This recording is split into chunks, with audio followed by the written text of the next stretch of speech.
Hi, I'm Mike Gassewitz. Welcome to another episode of In Focus. I'm the CEO of IAIC, and joining me today is Pat Tryon. Welcome, Pat. Morning, Mike. Thanks for having me. Great to have you on. Pat is one of our portfolio managers and is responsible for our consumer sector. And just to remind listeners, consumer sector is comprised of consumer discretionary, consumer staples, and healthcare. So, Pat, why don't we start off at a high level? What did we see between the subsectors in either in Q4 or for the year that was 2022? Mike, maybe we should start out by clarifying what consumer staples and consumer discretionary are. Oh, good idea. Consumer staples are everyday products that we use almost by necessity. So things like laundry detergent, soap, cleaning products, grooming products, makeup, small healthcare products like toothpaste, shampoo, these types of things that we use every day in our life. Consumer discretionary tend to be purchases that,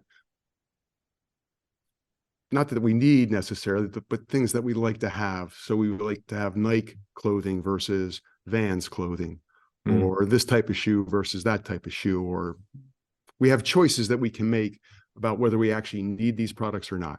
Right.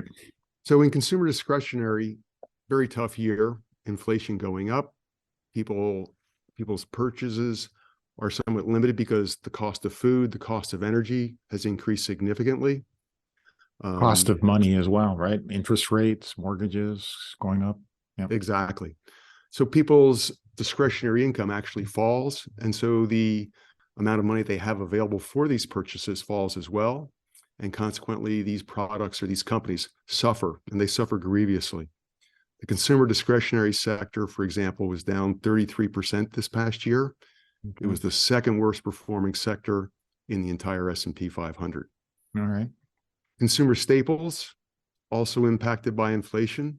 The cost of inputs, in other words, the ingredients that are required to make the products like shampoo or soap or whatnot, have gone up. And even at this point in time, a year later, they continue to rise.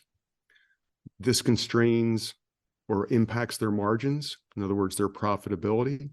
They can improve it by raising prices, which they've done. But at a certain point, you get to a level where people will start making trade-offs in terms of how much of this product they might buy, or the quality of the product. So, example, they might go from the premium dish washing soap to the white label. Right. And so volumes are starting to come in as well, which also impacts margins and profitability. Okay. Healthcare, good industry. Valuations are always cheaper because healthcare in the US primarily is a political football. And so the market is not willing to pay a premium for companies which have very steady margins historically.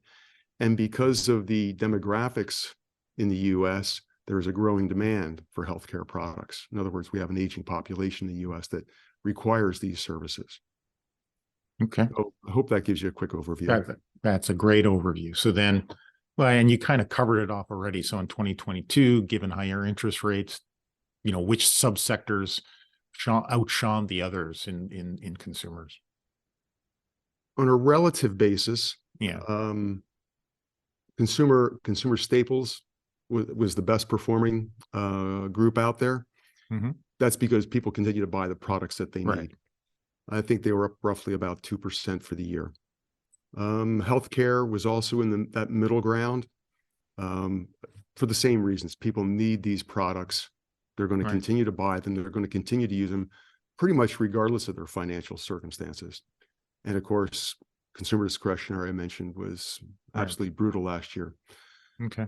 The flip side of that is when the economy turns, consumer discretionary is the place you want to be. There are going to be some terrific bargains out there, and they will fly like the wind. Okay. Any standouts from our core pick perspective? Any firms you want to mention?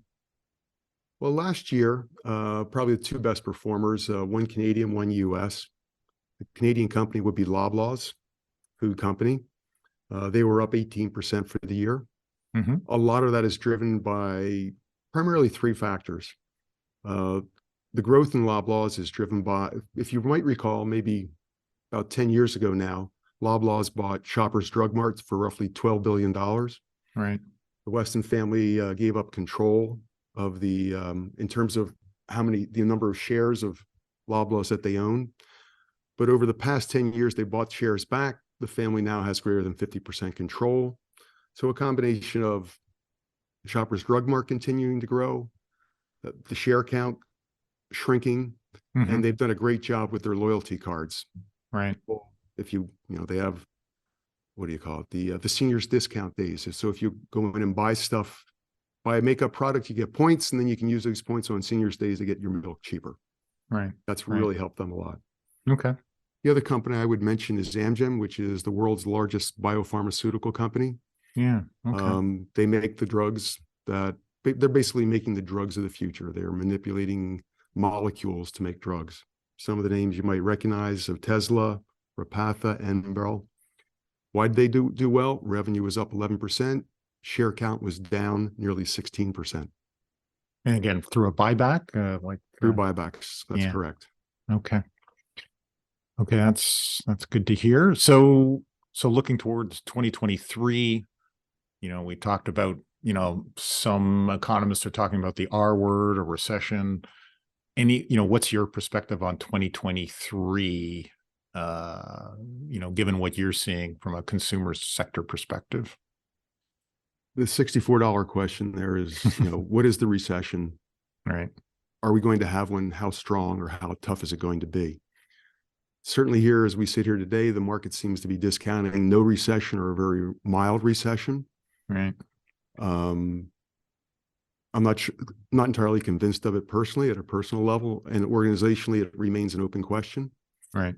That said, just reflecting with the market, one of the companies I was going to mention, if we had done this conversation a week ago, I'd said, you want to look at VF Corp and Canadian Tire, which are names in our portfolio. The valuations down there have been hammered, as I suggested earlier. Right. But literally in this quarter, well, so far this year, both companies are up over 20%. All right. That doesn't mean they can't move further, but they've had a pretty good run right now. And they're discounting the future, a positive future. If I look at the leading economic indicators, it still suggests that we're going to have a recession later this year. And the question remains the depth of that recession. Right.